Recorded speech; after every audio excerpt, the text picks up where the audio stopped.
오늘의 하늘 말씀은 제1성서의 창세기와 제2성서의 로마서입니다. 먼저 창세기 말씀을 읽겠습니다. 요셉의 형들은 아버지가 돌아가시자 어쩌면 요셉은 우리가 미워 우리에게서 당한 온갖 억울함을 안 갚음할지도 모르겠다 하면서 요셉 앞에 나가 빌었다.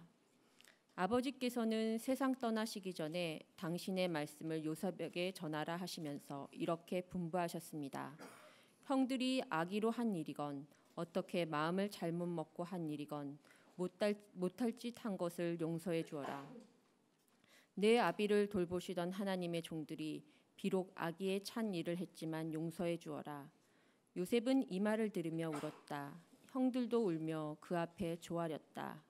이제 우리를 종으로 삼아다오. 두려워하지들 마십시오. 내가 하느님 대신 벌이라도 내릴 듯 싶습니까? 하면서 요셉은 이렇게 말하였다. 나에게 못할 짓을 꾸민 것은 틀림없이 형들이요. 하지만 하나님께서는 도리어 그것을 좋게 꾸미시어 오늘날 이렇게 뭇 백성을 살리시지 않았습니까? 그러니 이제 두려워하지들 마십시오.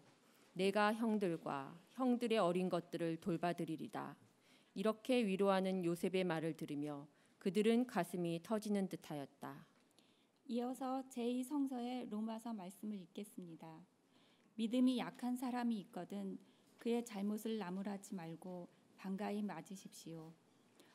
어떤 사람은 믿음이 있어서 무엇이든지 먹지만 믿음이 약한 사람은 채소밖에는 먹지 않습니다. 아무 것이나 먹는 사람은 가려서 먹는 사람을 업신여기지 말고 가려서 먹는 사람은 아무 것이나 먹는 사람을 비난하지 마십시오. 하느님께서는 그 사람도 받아들이셨습니다. 우리에게 남의 종을 판단할 권리가 있습니까?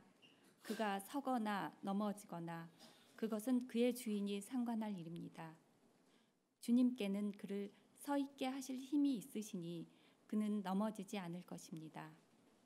어떤 사람들은 어떤 날을 특별히 더 좋은 날로 여기고 어떤 사람들은 어느 날이나 다 같다고 생각합니다. 하여간 각각 신념을 가지고 있어야 합니다. 어떤 날을 따로 정해서 지키는 사람도 주님을 위해서 그렇게 합니다. 아무 것이나 가리지 않고 먹는 사람도 하느님께 감사를 드리며 먹으니 주님을 위해서 그렇게 하는 것이고 가려서 먹는 사람도 하나님께 감사를 드리며 먹으니 그 역시 주님을 위해서 그렇게 하는 것입니다. 우리들 가운데는 자기 자신을 위해서 사는 사람도 없고 자기 자신을 위해서 죽는 사람도 없습니다. 우리는 살아도 주님을 위해서 살고 죽더라도 주님을 위해서 죽습니다. 그러므로 우리는 살아도 주님의 것이고 죽어도 주님의 것입니다. 다 함께 로마서 14장 6절에서 8절 말씀을 읽겠습니다. 어떤 날을 따로 정해서 지키는 사람도 주님을 위해서 그렇게 합니다.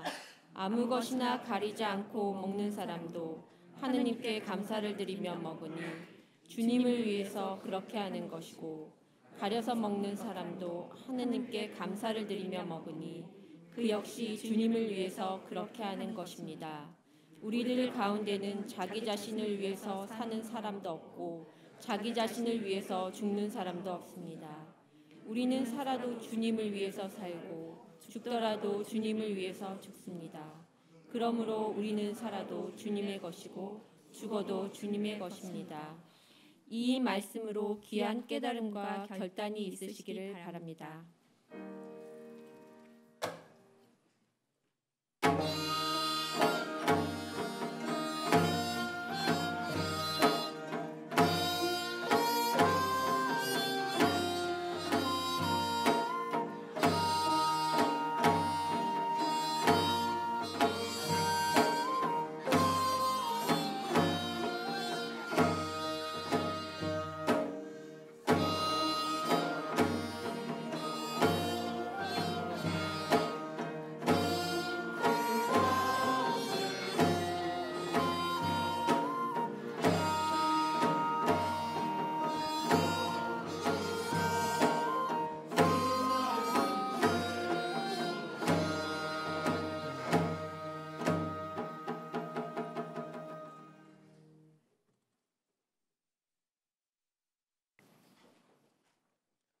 복음서의 말씀입니다.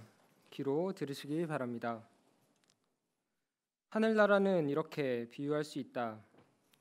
어떤 왕이 자기 종들과 셈을 밝히려 하였다.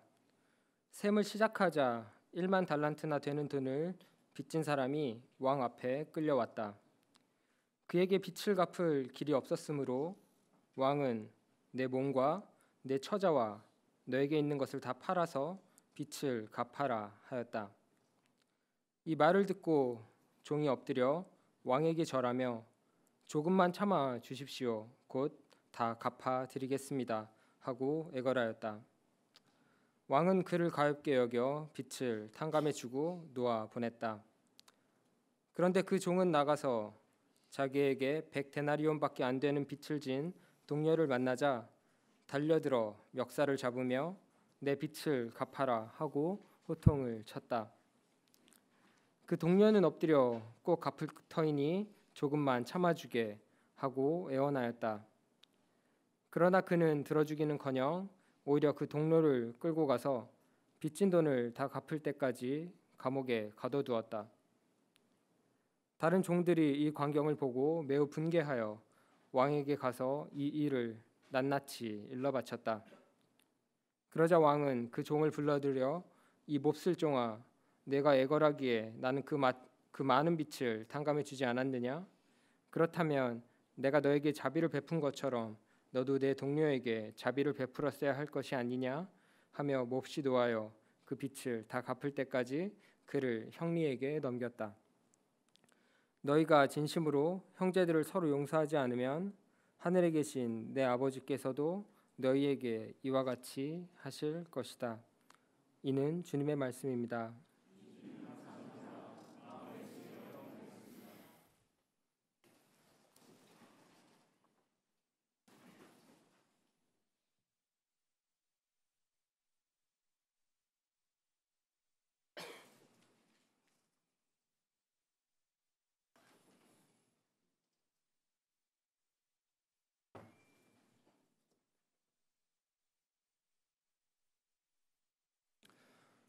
그간 잘 지내셨나요? 제가 3주 만에 교회에서 이렇게 인사를 드립니다. 지난주는 청년신도회 들살이가 있었고요. 지난주에는 새날 청년회의 나들이가 있었습니다. 그래서 공교롭게 이렇게 갑작스럽게 와서 인사를 드려야 돼서 너무나도 죄송스러운 마음인데요. 이렇게 오늘따라 강단에서 사랑하는 가족 여러분들의 얼굴을 보니까 마치 주님의 얼굴을 뵙는 것 같습니다. 그 어느 때보다도 두렵고 떨리는 마음이었는데 이렇게 저를 환하게 맞아주시는 모습을 보니까 마음이 더 떨리게 되었습니다. 굉장히 난감한데요. 이런 처지를 말하는 요즘 말이 있죠. 폭망이라고요. 들어보셨나요? 네, 완전 망했다는 뜻입니다. 제가 굉장히 원래 센스 있게 하늘뜻 펴기를 하는 걸로 유명한데요. 그렇게 하다가는 제가 오늘 저의 감정을 다 다스리지 못할 것 같아서 굉장히 무미건조하게 하늘뜻 펴기를 이어가도록 하려고 합니다. 언어는 고정된 개념이 아닐 것입니다. 그 예를 한번 들어보도록 하겠습니다. 여러분들은 주문이라는 단어를 들으면 어떤 생각이 제일 먼저 떠오르시는지요? 전 어렸을 때는 수리수리 마수리 이렇게 하면서 하는 마법사가 생각이 났었습니다. 그리고 조금 더 커서는 중국집이 생각이 났습니다. 아시죠? 중국집 가서 주문하시는 거. 물론 어른이 된 지금도 짜장면이냐 짬뽕이냐를 두고 계속 고민을 하는 건 마찬가지지만 아무튼 중국집으로 생각이 이어졌습니다. 그리고 나서 나이가 좀 더 들어서 대학교에 들어갔을 무렵부터는 인터넷 서점이 생각났습니다. 인터넷 서점에서도 주문을 하지요. 그리고 얼마 전부터는 헌법재판소가 떠오릅니다. 다들 이렇게 웅성웅성 하는 거 보니까 이해하시는 것 같습니다. 그러면 한번 다 같이 해볼까요? 주문, 이제 이어서 하셔야죠. 주문 피고인 박근혜를 파면한다. 네. 역시 언어는 고정된 개념이 아닌 것이 맞습니다. 이렇게 주문이라는 단어가 시대를 거쳐가면서 세월을 거쳐가면서 이렇게 바뀌는 것을 볼 수 있습니다. 오늘을 준비하면서 머릿속에 떠오른 단어가 이제 하나 더 있는데요. 그것 역시 고정된 개념이 아니었음을 새삼스럽게 느끼게 되었습니다. 그 단어는 바로 안녕이라는 말입니다. 안녕은 헤어지는 인사이기도 하지만 반갑게 맞이하는 인사이기도 합니다. 제가 노래를 잘 못 부르기 때문에 불러드릴 수는 없지만 안녕은 영원한 헤어짐은 아니겠지요. 다시 만나기 위한 약속일 거야. 이런 멜로디와 가사를 가진 어느 가수의 노랫말처럼 오늘 저는 다시 만나기 위한 인사를 전하려 합니다. 이제 짧지만 행복했었고 고되었지만 사랑 가득했던 시간에 하나의 점을 찍으며 하늘뜻 펴기에 앞서서 부족한 저에게 이런 귀한 시간을 허락해 주신 향림 가족들에게 다시 한번 감사의 인사를 전합니다. 먼저 복음서의 말씀을 보도록 하겠습니다. 오늘 읽은 본문은 용서할 줄 모르는 종의 비유라는 이름을 가지고 있습니다. 그 비유의 시작에 이렇게 밝히고 있죠. 하느님 나라에 대한 비유다. 그리고 그 줄거리는 1만 달란트 빚진 종이 왕에게서 그 빚을 탕감받고도 자기에게 100데나리온 빚진 사람을 탕감해주지 않았다는 이야기입니다. 1만 달란트는 그 당시 이스라엘의 노동자의 15년치 연봉입니다. 그리고 한 데나리온은 노동자의 하루 품삯입니다. 단순히 셈만 해봐도 엄청난 수의 액수인 거죠. 이렇게 엄청난 금액의 차이는 왕으로부터 빚을 탕감받은 종이 얼마나 큰 은혜를 입었는가를 말해주기 위한 것입니다. 아울러 그렇게 큰 은혜를 입은 사람이 자기에게 빚진 사람에게는 털끝만큼도 베풀지 못하는 그 완악함을 드러내기 위한 배치입니다. 그렇다면 이 대조에서 비유의 목적은 분명해집니다. 그렇게 큰 은혜를 받은 사람은 당연히 다른 사람에게도 은혜를 베풀어야 하는 것이 마땅하다는 것입니다. 그리고 그것이 바로 하느님 나라라는 것이 예수님의 말씀이지요. 그런데 문제는 이 마지막 절 35절에서 발생합니다. 마태 기자의 해석인 이 35절이 뒤따르면서 이 전체 비유의 의미가 180도 달라집니다.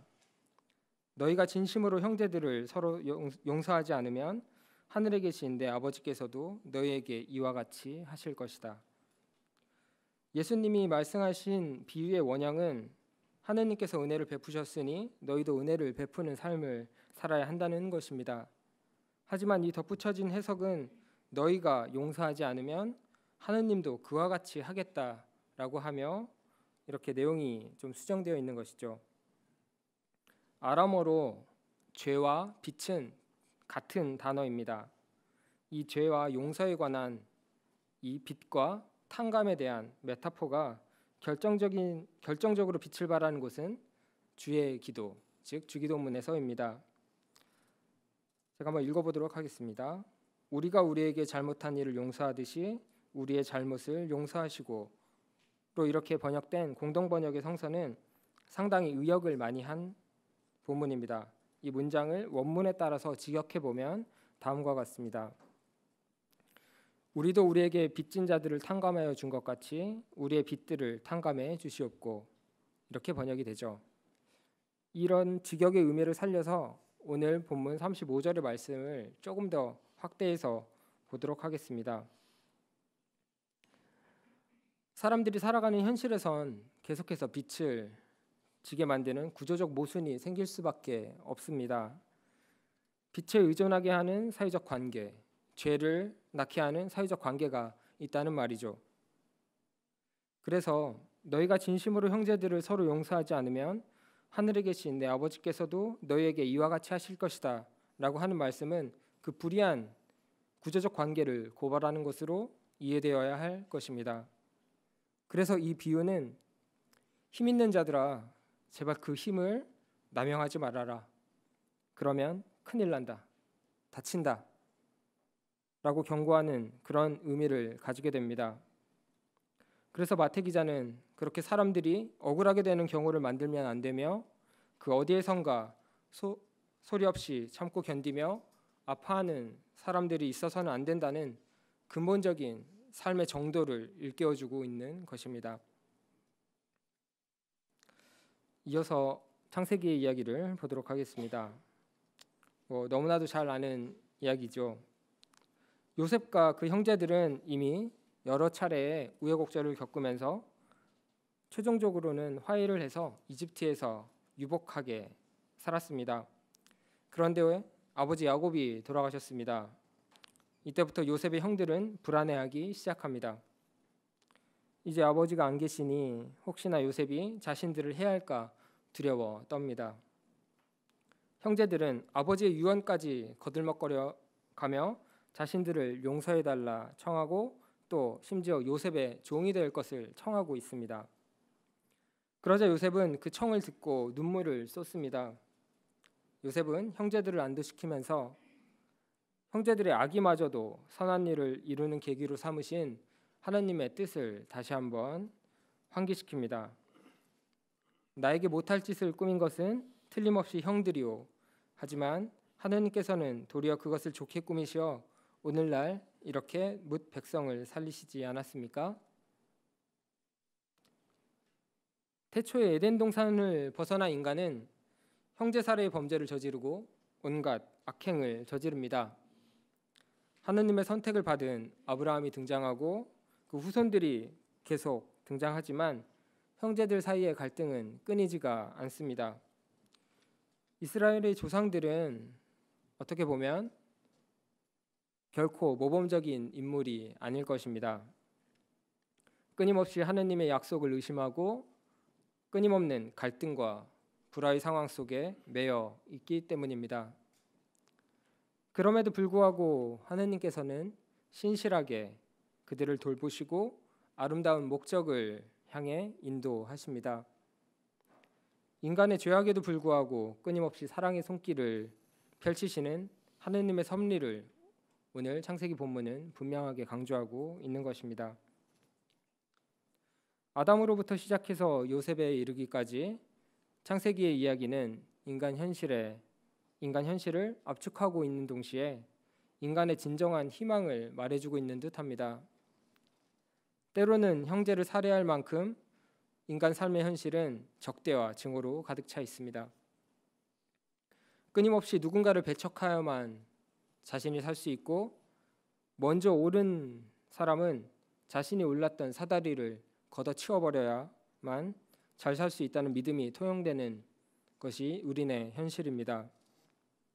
그러나 그런 인간들의 악한 의도마저도 선한 일을 이루시는 계기로 바꾸시는 야훼 하느님에 대한 믿음은 인간들의 그러한 통념들에도 불구하고 그와는 전혀 다른 길이 있음을 보여주고 있습니다. 그리고 그 희망은 결코 좌절될 수 없다는 것을 요셉을 통해 보여주고 있는 것입니다. 마지막으로 서신서의 말씀을 보겠습니다. 오늘 본문은 고린도전서 8장에 나온 이방 신전에서 희생제물로 드려졌던 고기를 먹는 문제에서 조금 더 확장된 채식주의에 대한 문제 이야기를 담고 있습니다. 그건 바로 로마 사회에서 채식주의자가 된 유대인에 대한 문제인데요.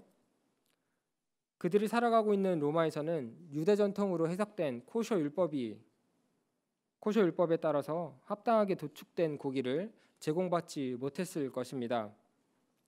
적합한 정육점이 없었기에 돼지고기뿐만 아니라 어떤 종류의 고기도 자제하는 것이 그들에게 있어서는 현명한 처사였을 것입니다. 그리고 문제가 되는 것은 비단 음식만이 아니었습니다. 유대인의 주요 절기를 지키는 전통인 성일 준수도 그러했다고 오늘 로마서는 보여주고 있습니다. 그런데 여기서 주목할 점은 사도 바울은 유대인 그리스도인 가운데는 고기를 먹지 않는 사람이 많고 이방인 그리스도인 가운데는 고기를 먹는 사람이 많다고 말하고 있지 않습니다. 실제 이 당시 로마 사회에서는 바울이 말하는 이 믿음이 있는 사람 중에는 유대인, 그리스도인이 훨씬 많았습니다. 그들은 모든 음식은 이제 순전하다는 것을 이해하고 확신했던 이들입니다. 그러나 이방인 그리스도인 가운데는 자신이 이방 출신이라는 그 역겨운 기억을 피하려는 열심에서 기독교 윤리뿐 아니라 엄격한 유대율법을 받아들인 사람도 일부 있었을 것입니다. 하지만 바울은 어떤 사람들은 이렇게 하는 사람도 있고 저렇게 하는 사람도 있습니다 라고 말하면서 초기 그리스도인들 가운데 민족 태생이 다르다는 이유로 쉽게 쌓아 올려버린 그 높은 담을 무너뜨리려고 애쓰고 있는 것입니다.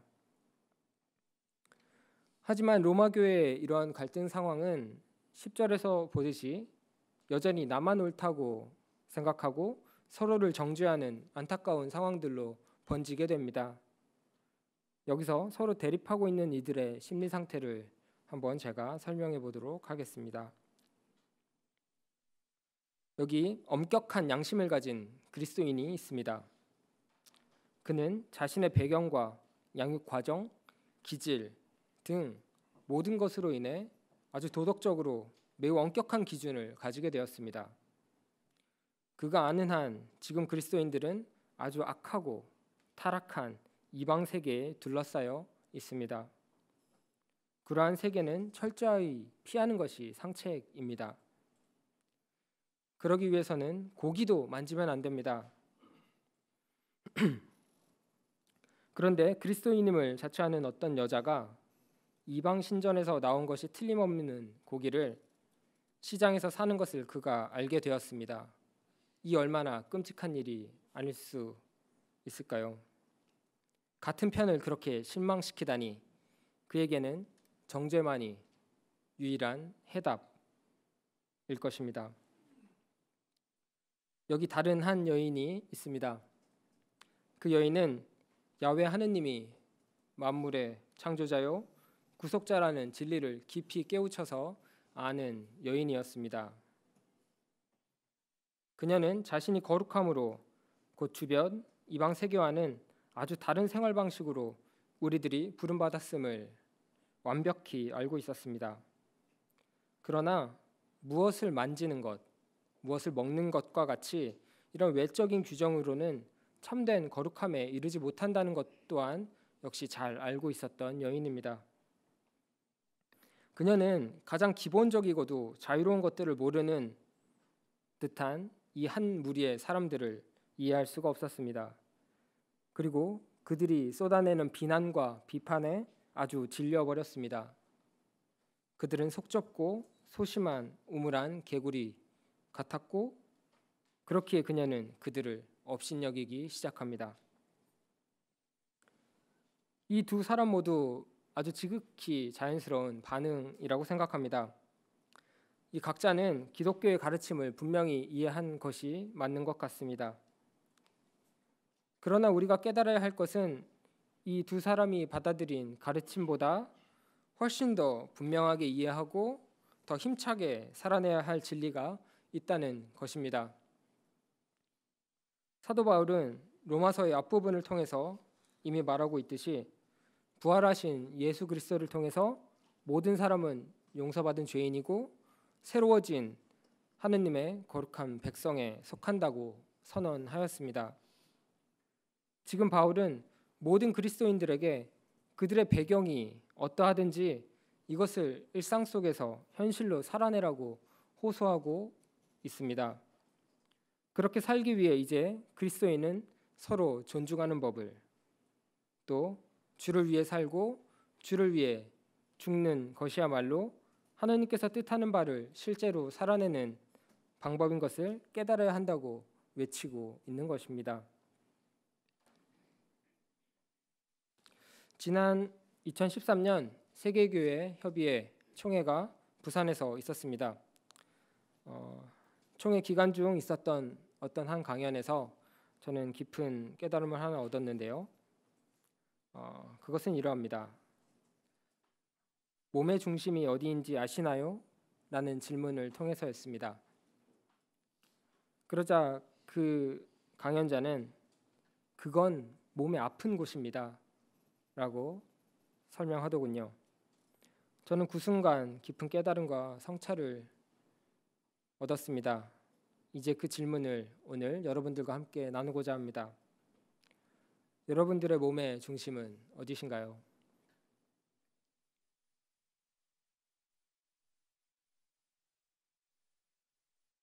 이어서 하나의 질문을 더 나누도록 하겠습니다. 그리스도를 따르는 우리 신앙인들의 몸의 중심은 어디일까요? 그리고 우리 교회 향림 공동체의 신앙의 그 중심은 어디일까요? 신앙이라는 말은 일련의 믿음과 확신, 믿는 것에 대한 결단력 있는 행동, 그리고 지속적인 삶의 태도를 의미합니다. 그래서 신앙은 일상적인 생활과 동떨어져 있지 않습니다. 그렇기에 신앙은 말이나 언어로 표기되지 않는 나의 어떤 표현, 나의 직업, 내가 사는 인생 등을 통해서 우리 삶의 대안적 의미를 만들어내는 것입니다. 여기에 모인 우리 모두는 누구보다 더 예수를 따르며 향린을 사랑하고 지키려는 이들입니다. 하지만 지금 향린은 앞을 분간하기 힘든 어두운 바다를 향한 또 한 번의 항해를 시작하였습니다. 그와 함께 우리 공동체는 그 어느 때보다도 어지럽고 소란스러우며 가슴 아픈 소식들로 눈물 짓게 하곤 합니다. 이런 때일수록 우리는 우리 믿음의 중심을 잘 살펴야 하겠습니다. 뜻모를 고난과 슬픈 상황 속에서 숨죽이며 흐느끼는 향린의 가족들을 생각합니다. 그 어떤 위로도 그 마음에 전달되는 것이 어렵겠지만 신실하신 하나님은 결코 희망의 불꽃을 꺼뜨리지 않으시는 분이라는 것을 우리는 기억해야 하겠습니다. 우리가 바로 요셉입니다. 우리가 바로 모진 고난에도 좌절되지 않는 희망의 주인공이라는 것을 기억합시다. 그리고 그 곁에 함께하는 믿음의 가족들이 있다는 사실을 기억해야 하겠습니다. 자비로우신 하느님의 은혜를 생각하며 어디에선가 소리 없이 참고 견디며 아파하는 사람이 있어서는 안 된다는 예수님의 가르침을 우리가 듣습니다. 하느님 나라를 위한 여정은 아직 끝나지 않았습니다. 적폐는 도처에 웅크리고 있고 해결해야 할 과제들이 아직 산적합니다.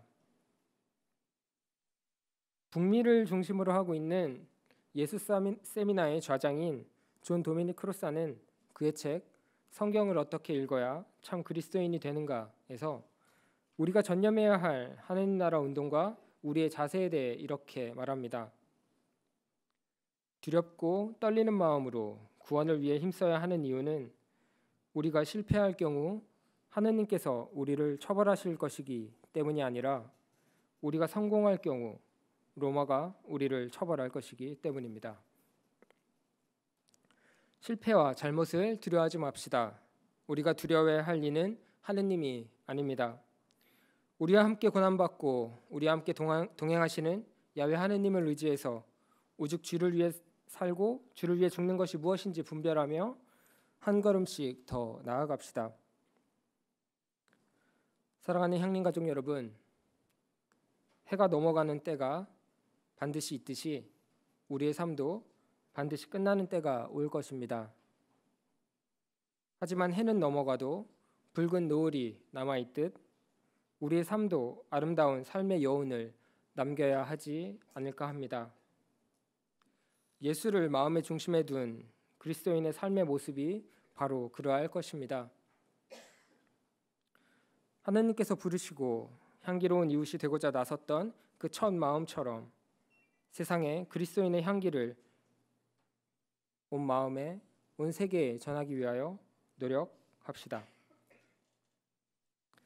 한평생을 예수 그리스도를 증거하고 주님의 공동체를 일구기 위해 헌신했던 사도 바울의 말씀으로 오늘 하늘 뜻펴기를 마치고자 합니다.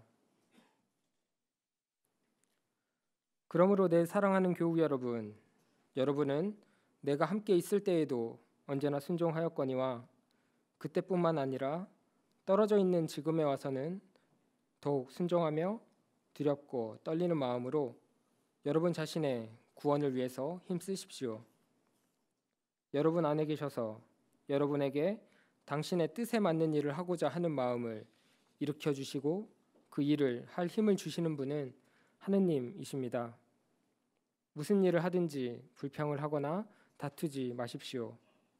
그리하여 여러분은 나무랄 데 없는 순결한 사람이 되어 이 악하고 삐뚤어진 세상에서 하나님의 흠 없는 자녀가 되어서 하늘을 비추는 별들처럼 빛을 내십시오.